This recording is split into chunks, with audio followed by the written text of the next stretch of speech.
Hi, this is Sive Morten with the daily update on EuroFX. I post my exclusive market overviews with the key political and economical events, charts and important levels on the ForexPeaceArmy.com forums weekly. This short video is a response to rapidly changing situation on the currency markets and should help you to stay on top of the game and be profitable. I suggest you to visit ForexPeaceArmy.com forum and read my analysis for the week before watching this daily video. Welcome back, everybody. Let's take a look again on the gold market.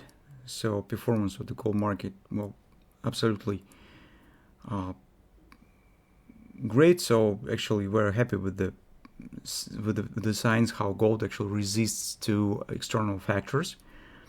And as we said in a vehicle report, when taking a look at the perspective of the gold market, fundamental background, we actually agrees with the opinion of the Sibierski analysis, who said that in the short term, gold still probably will feel some pressure because Fed still has chance to change rate for another 1% higher.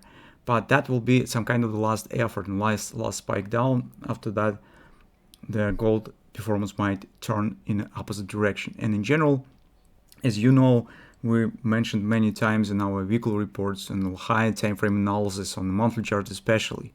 If you take a look at the monthly chart, you could see that all these problems and the turmoil around the Fed rating change when rate has been increased multiple times already, you could see what is going on the gold.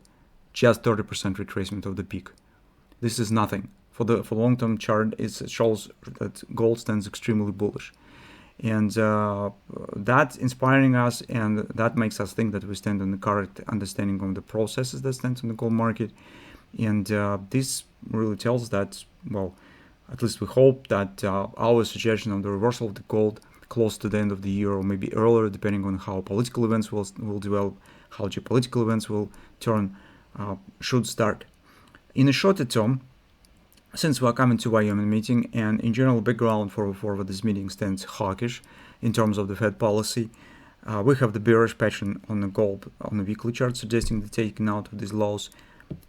We consider chances actually for taking the short position and following the same strategies that we discussed recently. Nearest target that we consider is approximately 1685, so market should take out of these lows. And COP, and you can see daily oversold area.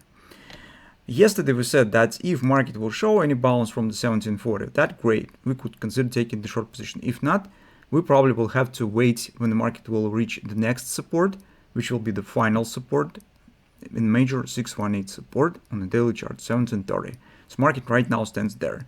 Additionally, you could see that this is some kind of the 1618 extension of the most upward crescent swing here. This also provides some support. So 1721, 1729 is the support area that we're watching for now. And actually strategy stands the same. All the things that we need to do is just to wait when the market will form here some pattern around this area and starts bouncing.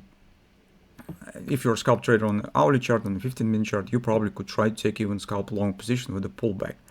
But since we are mostly watching for a downward action and on the weekly grabber, and taking out of the 1680 lows, we'll be watching for taking the short position. Among the patterns that might be formed here, I'm not excluding, guys, that this might be the double ripple, because take a look, although on this chart it seems that this recent drop stands very small and short term, but if you take a look in a number of candles here, you could see by the Jordan Apple it's absolutely normal downside action. 1, 2, 3, 4, 5, 6, 7, 8, 9, 10, 11, so more than the 10 bars down. And if market will form here the double repo buy, that's easily might trigger the pullback here, some retracement that could let us to consider taking the short position. So once the pullback will start, we could start watching for resistance areas and thinking about taking the short position for downward continuation. Scalp traders, as I said, you just could keep an eye on this area on the hourly chart, watch for the patterns, because double repo could take the different shape. It might be the double bottom, it might be butterfly, it might be hand shoulders. So all classical patterns might be the part of the double repo pattern. And if you will get some, you probably could also think about taking a long position on the pullback. So this actually two steps that we could keep an eye on today's session.